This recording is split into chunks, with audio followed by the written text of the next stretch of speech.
Welcome back to Changing Climate, Changing Migration.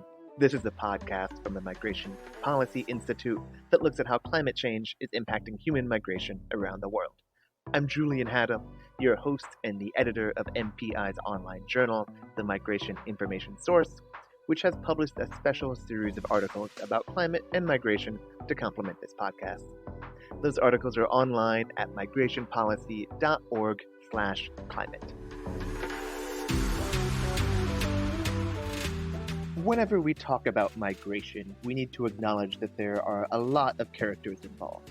There are the migrants themselves, of course, but there are also the communities and households they leave in their places of origin, and those that they meet in their destinations. There are countries and governments that oversee, manage, and either facilitate or impose restrictions on their movement. And there are also a range of agencies, nonprofits, and other groups that carry out broader national, regional, and global priorities.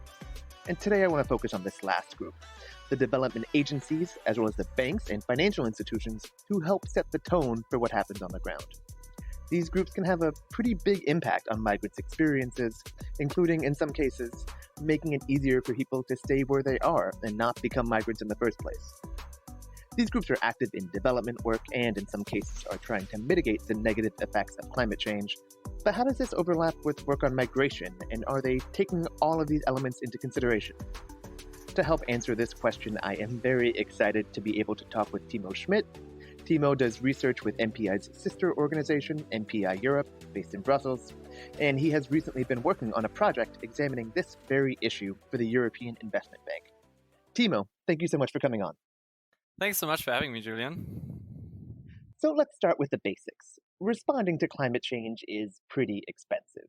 I'm not a numbers guy, but I think it's fair to say that this is going to cost a lot of money to recover, protect, and adapt to some of the changes in the environment and climate that are happening around the world.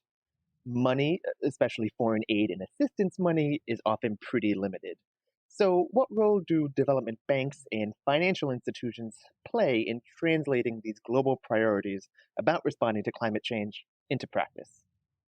Thanks. This is actually a great question to start with, and you're absolutely right that this is expensive.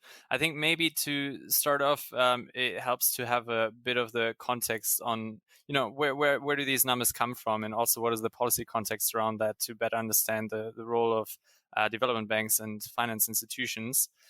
Because one way of really, incorporating climate change also into migration policy is through climate finance. And, we often sort of think about the policies and the governance in the area of climate change. But really the funding, which you obviously need to implement those policies, that is a bit of a blind spot still. So take, for example, the Paris Agreement, where in 2015, a goal was set to, by 2020, reach $100 billion annually in climate finance.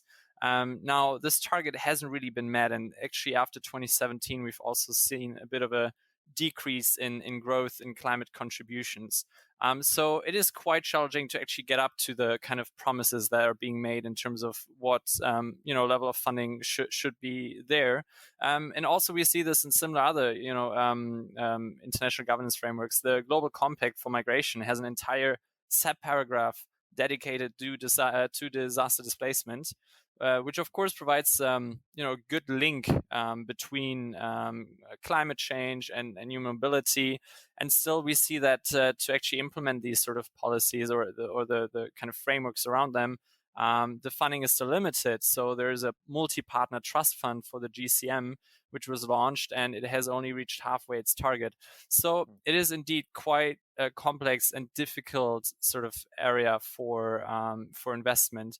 Now, to actually answer your question now, for the role of the development banks and financial institutions, I mean, they have quite a financial weight actually in all of this. So if you look at their contributions to climate finance, just in 2019, that was actually, let me look at the number. Yeah, it was 61.6 billion. So that is quite a bit. And a large share of that, also 70%, go into the low and middle income countries. So that is kind of why we also need to look at them as important actors in this conversation. And so what is the connection to migration? We talk about climate finance. I know that there are a range of development groups on the ground, working on people's economic and physical security. Sometimes, as you mentioned, this overlaps or is this particularly focused on the impacts of climate change and mitigating or adapting to those changes.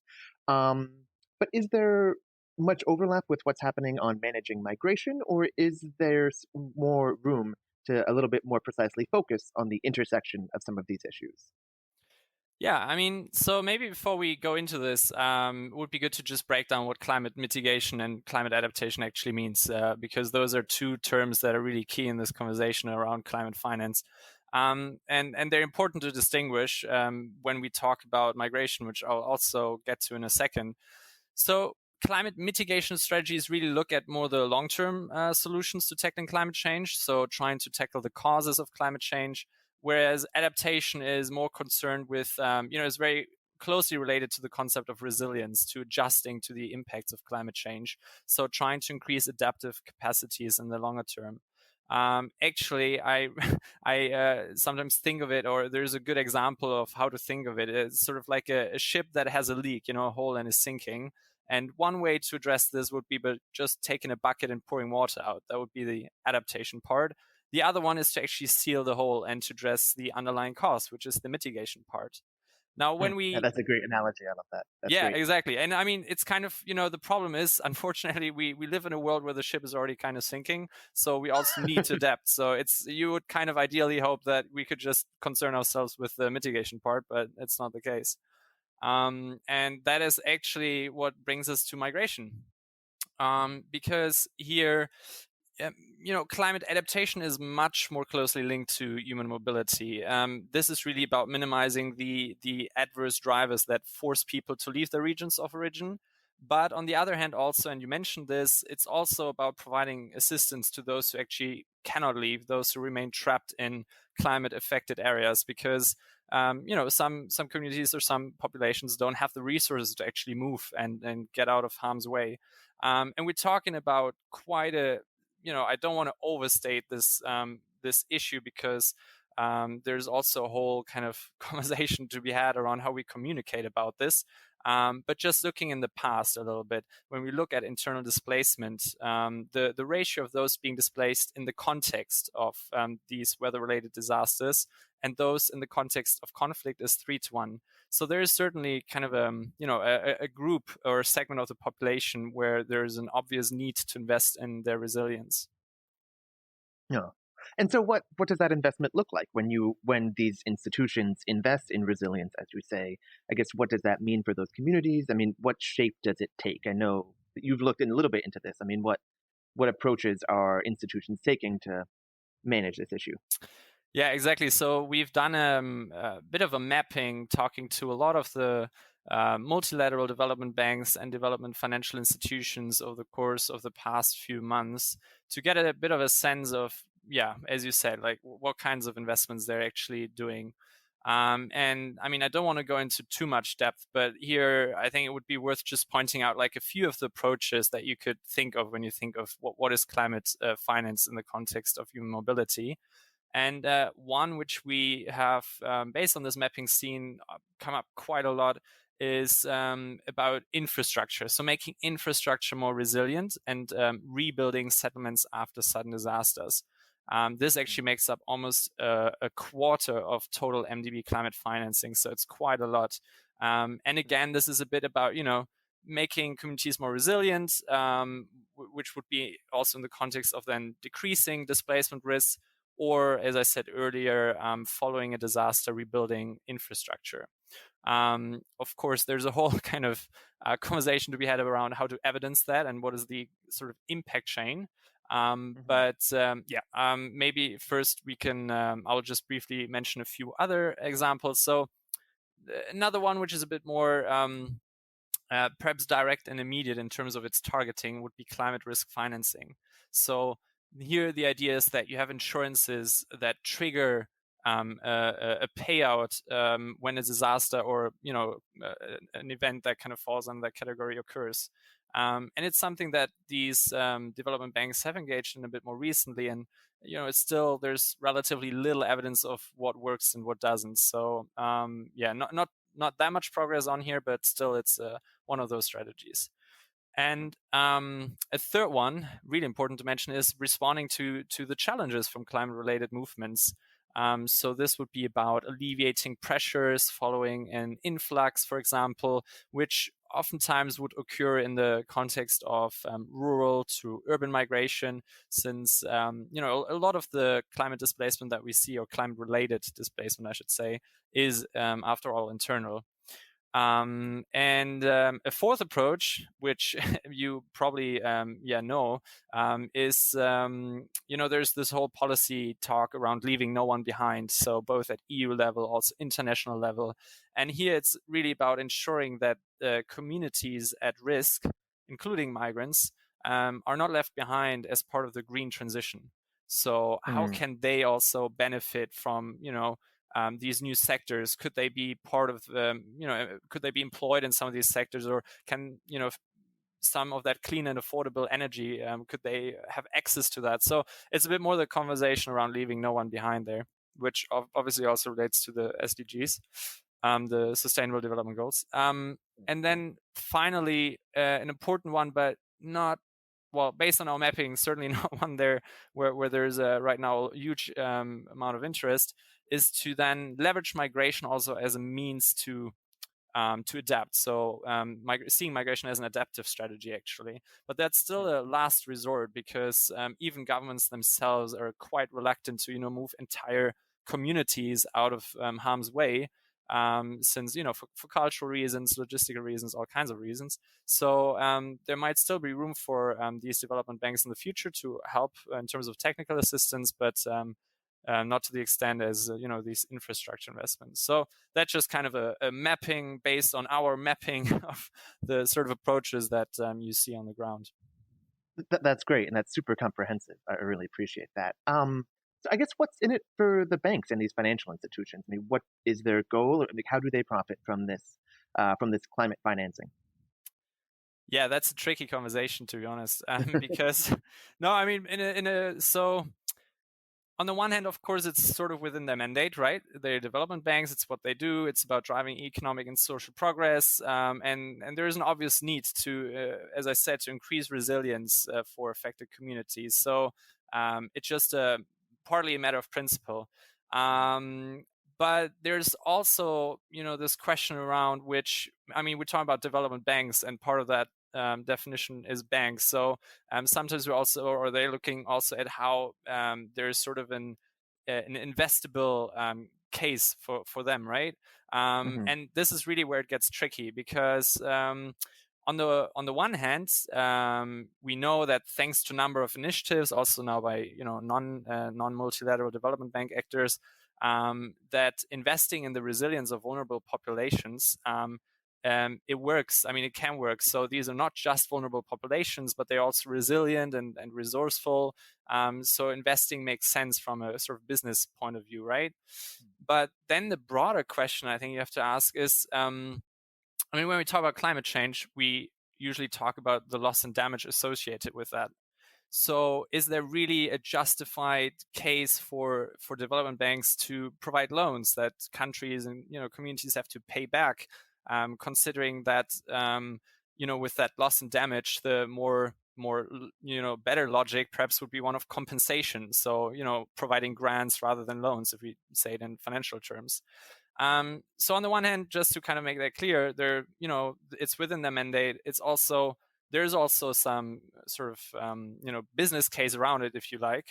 But we have to be very careful around what actually can be provided with or through loans, and what probably needs to be grant money. Yeah, that's interesting. And so I guess when it works, when these strategies work, what are some of the positive outcomes that can happen? I mean, what are the success stories, I think, that we have seen, either that have happened in the past or that are currently ongoing? Yeah, and so about I think a success story in and of itself is actually that banks are having a conversation on this. So the fact that we have had the opportunity to work with the European Investment Bank over the past, it's been 9 months, on some of these questions, I think is just also a sign of progress on this end. And In fact, just yesterday we had a presentation with the MDB platform on economic migration, forced displacement, where we raised some of these issues and quite a dynamic conversation around it. So I think, just the fact that there is a dialogue is already progress. But I suppose you're also looking at some of the success stories in terms of investments being made, actually. And I think I would here maybe point to some also of the funds that have emerged in recent years. So there's the Green Climate Fund, for example, and there's some quite projects within this funding stream that have also taken into account migration and human mobility as a dimension. I remember now one project, for instance, in Mongolia looked a bit at like the climate change effects that have driven people from more rural areas in Mongolia into its capital, and how that increased social pressure on housing, for example, and on public facilities. And this financing was used also with co-financing under this grant, was used to then build green affordable housing and alleviate some of that the pressures on the social infrastructure experienced.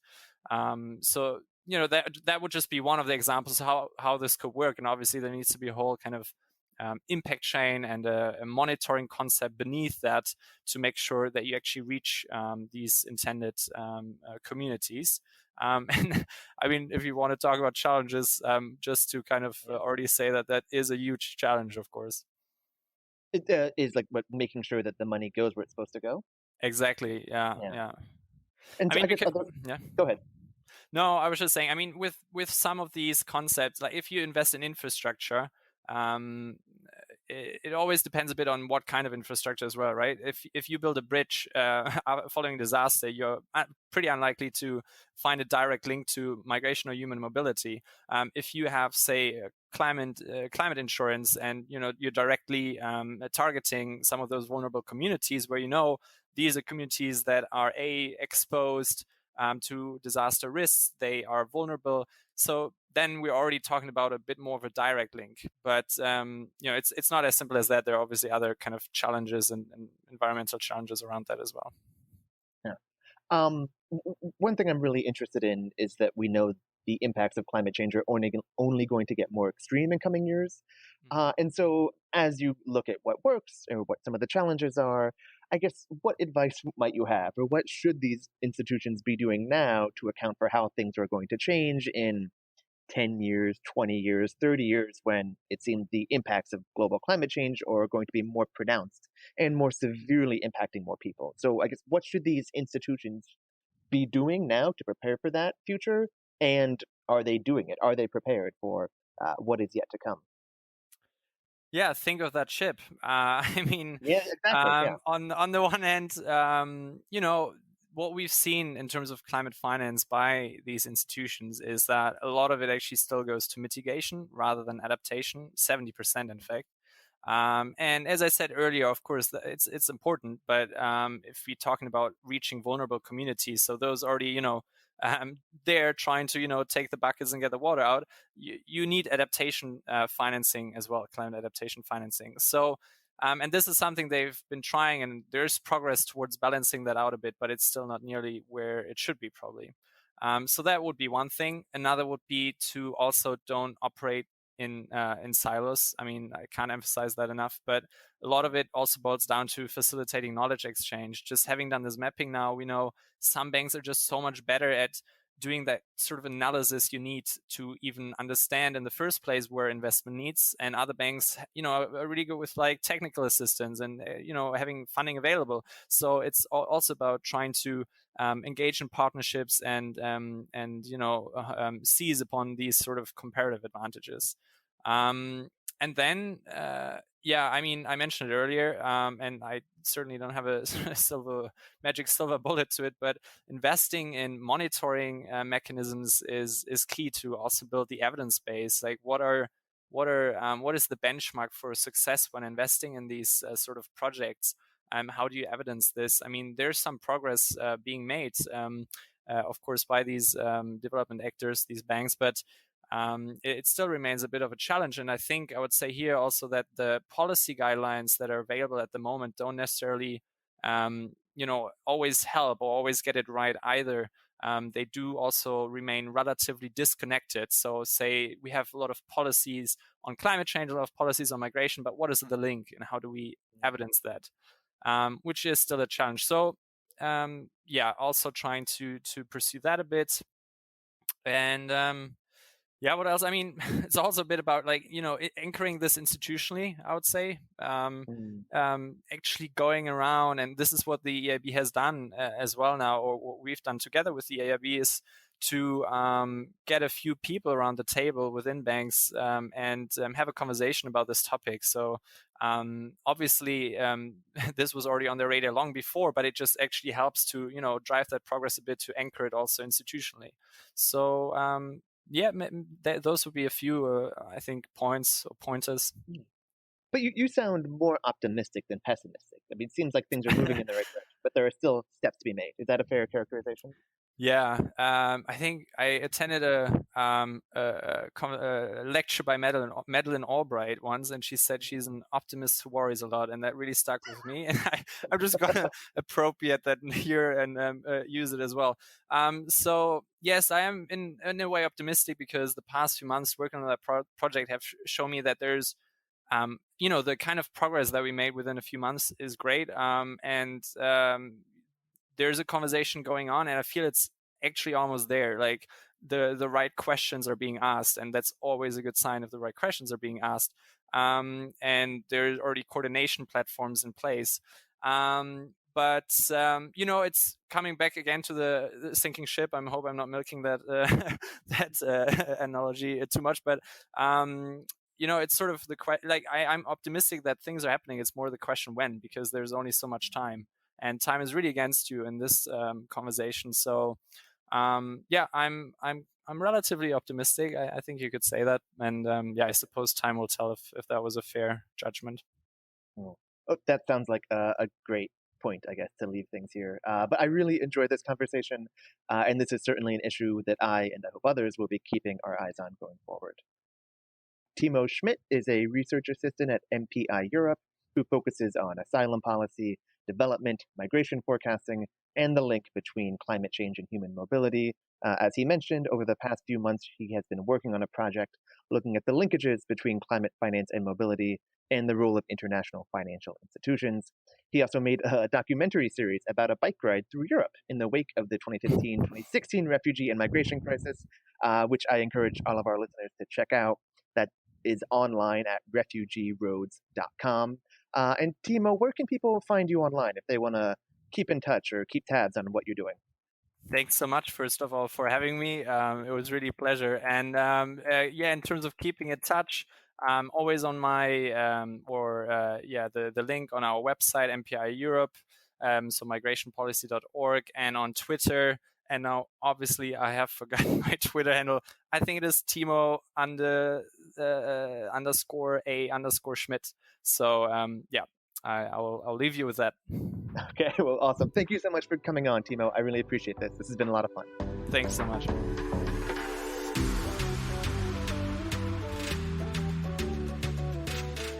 Migration is a complex process involving a wide array of people and institutions, and there are a lot of factors that determine how easy or difficult it is for an individual to migrate, or whether they move at all. The decisions made by funders, banks, and financial institutions are going to be crucial to determine if people migrate in the face of climate change, or what that migration looks like. I hope you enjoyed my discussion with Timo. For more about all the ways that climate affects migration, listen to every episode of Changing Climate, Changing Migration, subscribe through the podcast service of your choice, or listen online at migrationpolicy.org/podcasts. You should also read our selection of articles at migrationpolicy.org/climate. Kenya Guerrero produced this episode, and Lisa Dixon and Michelle Middlestat helped bring it to life. The music you're hearing is a song called Touch by Patrick Petrokios. My name is Julian Haddam. Thank you for listening.